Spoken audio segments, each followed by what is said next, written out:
Back to news. Hyderabad లో నోట్ల కష్టాలు రెట్టింపయ్యాయి. గంటల కొద్దీ బ్యాంకుల ముందు నిలబడ్డ ఒక్క నోటు దొరకడమే గగనైపోతోంది. ఆర్బీఐ వద్ద సైతం నగదు కొరత కనిపిస్తోంది. తెల్లవారుజాము నుంచి నిల్చున్నప్పటికీ చేతికి డబ్బు అందుతుందన్న భరోసా ఉండటం లేదని బాధితులు వాపోతున్నారు. మరింత సమాచారం మా ప్రతినిధి రమేష్ వైట్ల అందిస్తారు. ఓటు రమేష్. పెద్ద నోట్లను రద్దు చేసి నేటికి 35 రోజులు అవుతుంది.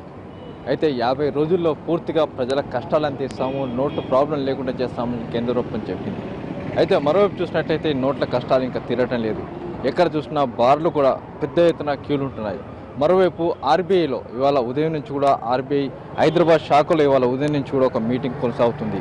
రాష్ట్ర ప్రభుత్వ అధికారులతో పాటుగా మంత్రులు, తర్వాత కేంద్ర మంత్రులతో కలిపి ఆర్బీఐ ఒక ప్రత్యేక సమావేశం నిర్వహిస్తుంది.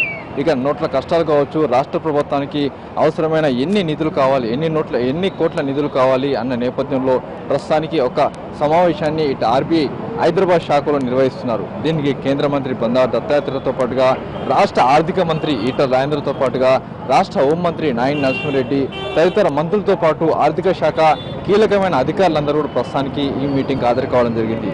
ఈ మీటింగ్లో అయితే ఆర్బీఐ వరకు ఇప్పటికి 35 రోజుల నుంచి ఆర్బీఐ హైదరాబాద్ శాఖకు ఎంత మొత్తంలో నిధులు రావడం జరిగింది, ఎంత పంపిణీ చేయడం జరిగింది, ఇంకా డిమాండ్ ఏ మేరకు ఉంది, ఎంతవరకు ప్రజల కష్టాలను తీర్చే వరకు ఏ విధంగా ఎలాంటి ప్లాన్స్ వేస్తే ఏ విధంగా కష్టాలు తీరుతాయి, బ్యాంకుల వద్ద ఉన్న క్యూలో రద్దీని తగ్గించేందుకు ఎలాంటి పథకాలు చేయాలి, ఎలాంటి అమలు చేయాలి అన్న దాని మీద ప్రధానంగా దీన్ని చర్చించబోతున్నారు.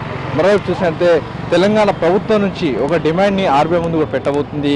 ఇన్ని కోట్ల నిధులు అంటే దాదాపు 25 వేల కోట్ల రూపాయలు తమకు కావాలని చెప్పి ఇప్పటికే కేంద్ర ప్రభుత్వానికి ఇటు రాష్ట్ర ప్రభుత్వం కూడా ఒక రిక్వెస్ట్ కూడా చేయడం జరిగింది. ఆ మేరకు తమకు నిధులు ఇచ్చిన పక్షంలో ఇక్కడ ఉన్న ఆర్థిక కష్టాలు కూడా తీరిపోతాయని కూడా చెప్తున్నది. ప్రస్తుతానికి ఈ మీటింగ్లో కొన్ని కీలకమైన నిర్ణయాలు కూడా తీసుకోబోతున్నారు. దీంట్లో ప్రధానంగా బ్యాంకుల వద్ద ఉన్న పెద్ద క్యూలను ఏ విధంగా తగ్గించాలి అన్న దాని మీద ప్రధానంగా దీంట్లో నిర్ణయం తీసుకోబోతున్నారు. మరోవైపు కేంద్రం నుంచి ఎన్ని నిధులు రాబట్టాలి, ఎన్ని నిధులు కావాలి, ఎన్ని నోట్లు ఇస్తే తమకున్న బ్యాంకుల వద్ద రద్దీ తగ్గుతుంది అన్న ప్రతిపాదనలు కూడా ఆర్థిక శాఖ మంత్రి ఈటల రాజేంద్ర ఆర్బీఐ ముందుకు పెట్టబోతున్నారు.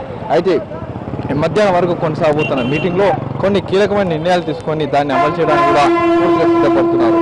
అయితే మరోవైపు చూసినట్లయితే ఆర్బీఐ వద్ద కావచ్చు, మిగతా బ్యాంకుల వద్ద కూడా పెద్ద ఎత్తున క్యూలు ఇంకా కొనసాగుతూనే ఉన్నాయి. మరీ చోట్ల కూడా 3 రోజులు బ్యాంకులకు సెలవులు కావడంతో ఇటు ఆర్బీఐతో పాటుగా ప్రైవేటు అటు ప్రభుత్వ బ్యాంకుల వద్ద క్యూలు ఇంకా కొనసాగుతున్నాయి. అయితే మధ్యాహ్నం వరకు క్యూలు ఇంకా ఇలా విధంగా ఉంటాయని చెప్పి అధికారులు అంటున్నారు. కెమెరా పర్సన్ లక్ష్మణ్తో రమేష్ వైట్ల, ఏంటి.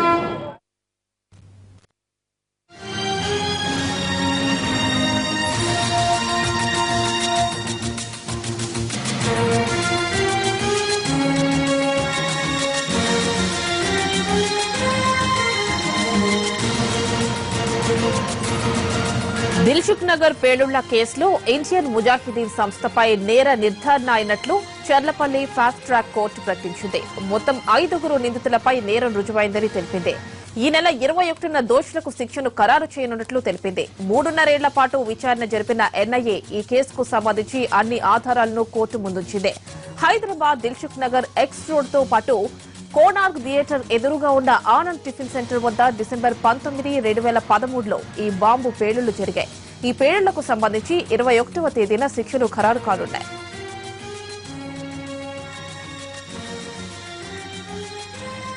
దీనికి సంబంధించి మరిన్ని డీటెయిల్స్ మా ప్రతినిధి శర్మ దిల్సుఖ్ నగర్ నుంచి అందిస్తారు. శర్మ,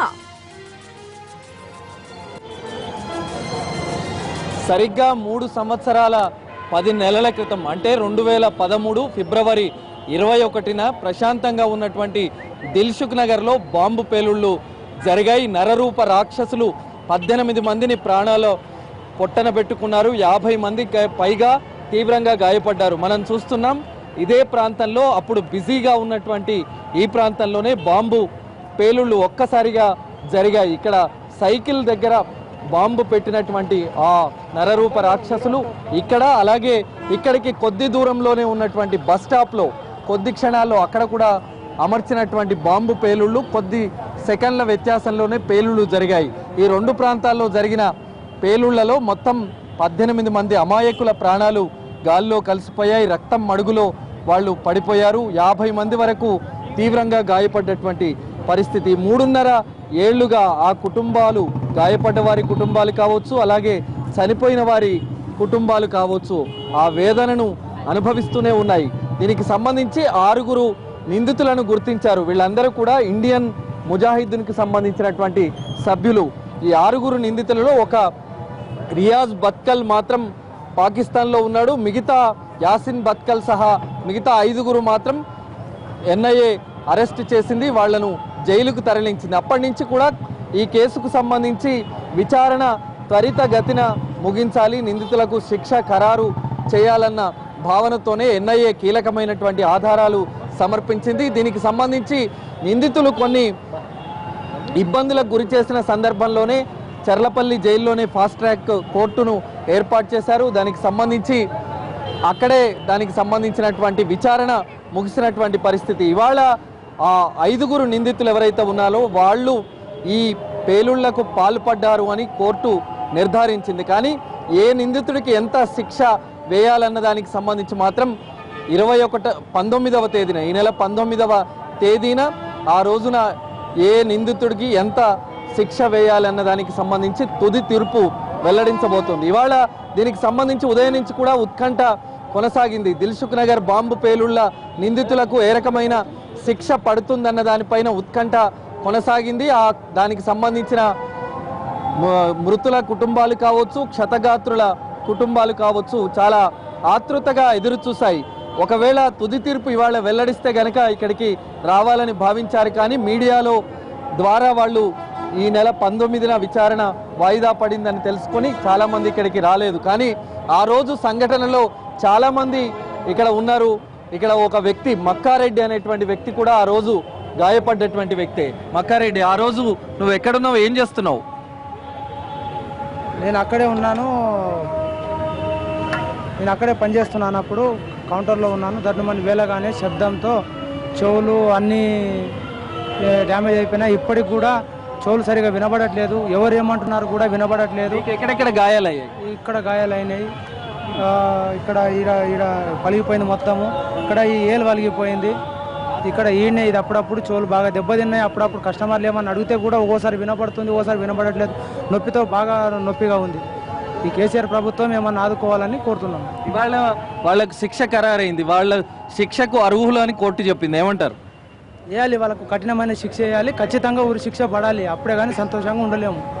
వాళ్ళకి కంపల్సరీ ఉరి శిక్ష పడాలి. ఇది వాళ్లకు ఉరి శిక్ష పడాలన్న దానికి సంబంధించి. ఇంకా ఇక్కడ మరో క్షతగాత్రుడు కూడా ఉన్నాడు, వాళ్ళతో కూడా మాట్లాడించేటువంటి ప్రయత్నం చేద్దాం. ఆ రోజు నువ్వు ఎక్కడున్నావు? A1 మిర్చి సెంటర్లో మాస్టర్ సార్ నేను. అప్పుడు డ్యూటీ చేస్తుంటే బాంబ్ బ్లాస్ట్ అయింది. నాకు కూడా తెలియదు ఇట్లా జరిగింది అనేసి, సడన్గా జరిగింది. నాకు దెబ్బలు తగిలింది చేతికి. ఆ రోజు నువ్వు చూసావా ఇక్కడ అంతా రక్తం మడుగులో వాళ్ళన్న పడి ఉన్నది? అదంతా చూసాను. సీన్ మరి దారుణంగా ఉండే సార్, మరి దారుణంగా ఉండే. చూస్తేనే బాధ అనిపిస్తుంది, చాలా బాధ అనిపించింది. నాకు ఎంబడే తీసుకుపోయారు హాస్పిటల్కి, ఉస్మానియా హాస్పిటల్. నువ్వే వెళ్ళావా, ఎవరైనా తీసుకెళ్లారు? అంబులెన్స్ తీసుకెళ్లారు సార్, అంబులెన్స్ వాళ్ళు తీసుకెళ్లారు. నన్ను చాలా దెబ్బలు తగిలింది. కాళ్ళకి రెండు కాళ్ళ ఆపరేషన్, నాది కడుపుకి తగిలింది, కడుపు కూడా ఆపరేషన్ చేశారు నాకు. ప్రభుత్వం ఏమైనా డబ్బులు ఇచ్చిందా? ఇచ్చింది సార్, 50 లక్షల రూపాయలు ఇచ్చింది సార్ నాకు. 11 రోజులు నేను హాస్పిటల్లో ఉన్నా. తర్వాత మేమే ఖర్చు, ఆపరేషన్ మేమే పెట్టుకున్నాం ఖర్చుకి. మీరు టీవీలో కానీ వాళ్ళను చూశారు కదా నిందితులను, అప్పుడు ఆ టైంలో ఏమైనా కనిపించారా వాళ్ళు? లేదు సార్, మేము అంతకుముందు ఎప్పుడు చూడలేదు సార్. ఏమనిపిస్తుంది? వాళ్ళందరూ కూడా ఈ నేరానికి పాల్పడ్డారని కోర్టు ప్రకటించింది. అసలు ఉరి శిక్ష పడాలని కోరుకుంటున్నాను సార్. నేను ఉరి శిక్ష పడాలి అదే. నరరూప రాక్షసులు ఈ కేసు నుంచి తప్పించుకోవాలని అన్ని రకాలుగా ప్రయత్నించారు. కానీ కోర్టు మాత్రం ఎన్ఐఏ సమర్పించినటువంటి ఆధారాలనే నమ్మింది. వాళ్ళు అందరూ కూడా శిక్షకు అర్హులే అని ప్రకటించింది. మరి ఏ శిక్ష వాళ్లకు విధిస్తుంది అనేటువంటిది మరి కొద్ది రోజులు ఆగాల్సి ఉంది. 19వ తేదీన తుది తీర్పు వెల్లడించబోతోంది. కాబట్టి మరి దిల్సుఖ్ నగర్ ట్విన్ బ్లాస్ట్ కేసులో నిందితులకు ఏ శిక్ష పడుతుంది అనేటువంటిది కూడా మనం చూడాల్సింది. Vote studio. రైట్ శర్మ. పెద్ద నోట్లు రద్దై 35 రోజులు దాటింది. కొన్ని రోజుల్లోనే పరిస్థితి సర్దుకుంటుందని ప్రభుత్వం చెప్పింది. కానీ ఇంకా కష్టాలు తీరలేదు. ఇప్పటికీ ప్రజలు బ్యాంకులు, ఏటీఎంల చుట్టూ తిరుగుతూనే ఉన్నారు. విశాఖలో తాజా పరిస్థితిని మా ప్రతినిధి అశోక్ అందిస్తారు. Over to Ashok. ఇప్పటికి 35 రోజులు అయినప్పటికీ కూడా విశాఖలోని బ్యాంకుల ఎదుట ప్రజలు బారులు తీరిన పరిస్థితులు కనబడుతున్నాయి. ఇప్పటికే వరుసగా 3 రోజులు సెలవులు రావడంతో ఉదయం నుంచి కూడా అన్ని చోట్ల కూడా బ్యాంకులు ఏటీఎంల వద్ద జనాలందరూ బారులు తీరారు. ఎందుకంటే బ్యాంకులలో వారానికి 24,000 ఇస్తామని చెప్తున్నప్పటికీ కూడా అలాంటి పరిస్థితి ఎక్కడ కనబడట్లేదు. ఎందుకంటే అన్ని చోట్ల కూడా 2,000 రూపాయల నోట్లు మాత్రమే ఎక్కువ అందుబాటులో ఉన్నాయి. 100 నోట్లు అనేది చిల్లర వరకు చాలా సమస్యగా ఉంది. ఎందుకంటే ఇప్పటి వరకు కూడా విశాఖలో చూస్తే ఇక్కడ 500 రూపాయల నోట్లు కూడా అందుబాటులోకి వచ్చిన పరిస్థితి కనబడుతుంది. ఇక్కడ మనతో పాటు కొంతమంది వాడిని అడిగి తీసుకుందాం. మా ఎన్ని గంటలకు వచ్చావు బ్యాంకుకి? 9 గంటలకు వచ్చేవాడు కూర్చున్నాం బాబు. కాళ్ళు నొప్పులు ఏడ్ చేయమంటారు, పంపించమంటే పంపించటం లేదు. ముందు మాలాంటి ముసలిళ్ళకి వచ్చి ముందు పంపించవచ్చును కదండి. కాళ్ళు నొప్పులు ఉన్నవాళ్ళు అవి కూడా మమ్మల్ని కళ్ళ నీళ్ళు తిరుగుతున్నాయి, మరి ఏం చేయమంటారు?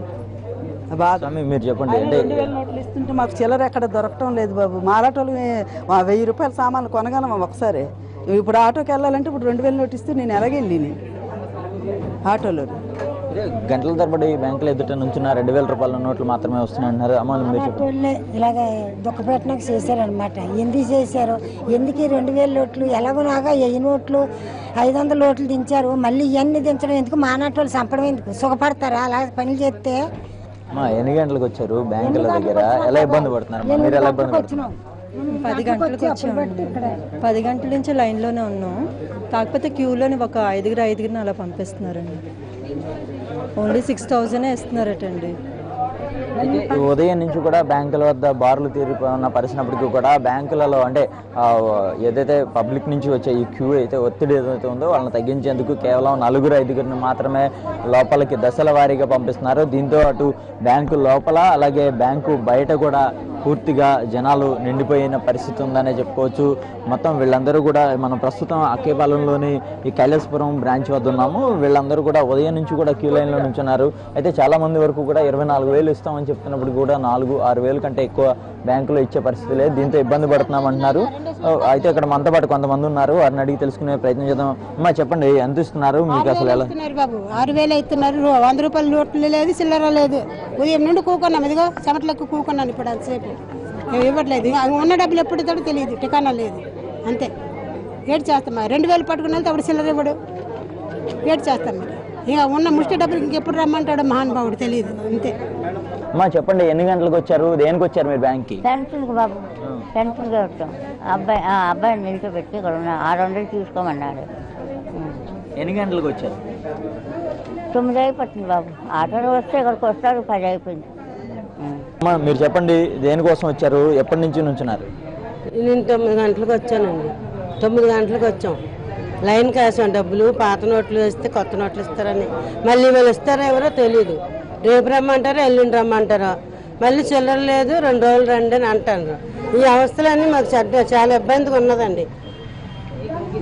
అంటే మీరు చెప్పండి మేడం, అంటే 2,000 రూపాయల నోట్లు ఇస్తున్నారు కదా, మీకు అసలు ఎలా ఇబ్బంది అవుతుంది? అంటే చేంజ్ దొరికే అవకాశం ఉంది? అసలు లేదండి. 2,000 రూపాయలు కాయగూరలకు వెళ్ళినా, ఒక బట్టల షాప్కి వెళ్ళినా, రేషన్కి వెళ్ళినా, ఎక్కడికి వెళ్ళినా చాలా ఇబ్బందిగా ఉంది. అందరికీ చిల్లర సమస్య. మోడీ గారు మంచిదే పెట్టారు, కానీ ఈ 100 నోట్స్ 500 నోట్స్ ఎంత వేరం వస్తే అంత మంచిది. సార్ మీరు చెప్పండి, ఇక్కడ బ్యాంకుకి ఎన్ని గంటలకు వచ్చారు, ఇక్కడ అసలు ఎలా ఉంది పరిస్థితి, ఎలా ఇబ్బంది పడుతున్నారు? ఈ అక్కేపాలెం బ్రాంచ్కి చాలా కస్టమర్లు చాలా ఎక్కువ ఉన్నారండి. బ్రాంచ్ చాలా నుంచి మెయింటైన్ చేస్తున్నారు, కానీ దీనికి ఇంకో అకౌంట్దారులు ఎక్కువ కాబట్టి అదర్గా ఇంకోటి ఏదైనా ఆల్టర్నేటివ్ ఓపెన్ చేస్తే ఇది క్రౌడ్ తగ్గచ్చని మేము ఆలోచిస్తున్నామండి. ఎక్కువ మంది ఖాతాదారులు ఉన్న ఈ కైలాసపురం బ్రాంచ్ బ్యాంక్ ఏదైతే ఉందో ఇక్కడ ఖాతాదారులను భారీగా ఉదయం నుంచి కూడా వీళ్ళందరూ కూడా డబ్బు డ్రా చేసుకునేందుకు బ్యాంకులకు వచ్చిన పరిస్థితి ఉంది. అయితే ఖాతాదారులందరినీ కూడా క్యూ లైన్లో కేవలం 3-4 మాత్రమే లోపలికి పంపించేలా ఇక్కడ ప్రత్యేకంగా బ్యాంకు సిబ్బంది ఏర్పాట్లు చేసిన పరిస్థితి ఉందని చెప్పుకోవచ్చు. ఎందుకంటే బ్యాంకు లోపల నుంచి కూడా మెయిన్ రోడ్డు మీద వరకు కూడా భారీ క్యూ అయితే ఇక్కడ మనకు కనబడుతుంది. మొత్తానికి ఇప్పటి వరకు నోట్లు రద్దయి 35 రోజులు అయినప్పటికీ కూడా 100 నోటు తీసుకోవడానికి చాలా ఇబ్బందికర పరిస్థితులు ఉన్నాయి. దీంతో మరోవైపు 3 రోజుల పాటు వరుస సెలవులు రావడంతో ఇవాళ మొత్తం బ్యాంకులన్నీ కూడా అటు ఏటీఎంలతో పాటు ప్రజలందరూ కూడా కిటకిటలాడుతున్న పరిస్థితి అయితే కనబడుతుందని చెప్పుకోవచ్చు. కెమెరా పర్సన్ శివాతో అశోక్, ఎన్టీవీ, విశాఖపట్నం. 2001 పార్లమెంటు దాడిలో ప్రాణత్యాగం చేసిన అమరవీరులకు భారత్ ఘనంగా నివాళులర్పించింది. పార్లమెంటు ఆవరణలో అమరవీరుల చిత్రపటాలకు ప్రధాని నరేంద్ర మోడీ, మాజీ ప్రధాని మన్మోహన్ సింగ్ తో పాటు వివిధ పార్టీలకు చెందిన ఎంపీలు, నాయకులు పుష్పాంజలి ఘటించారు. సరిగ్గా 15 ఏళ్ల క్రితం 2001 డిసెంబర్ 13న పార్లమెంటుపై ముష్కర్లు దాడికి తెగబడ్డారు. ఈ దాడిని తిప్పికొడుతూ 8 మంది భద్రతా సిబ్బంది అమరులయ్యారు.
ఇవి బులెటిన్ విశేషాలు. మరి కాసేపట్లో హలో డాక్టర్ టెలికాస్ట్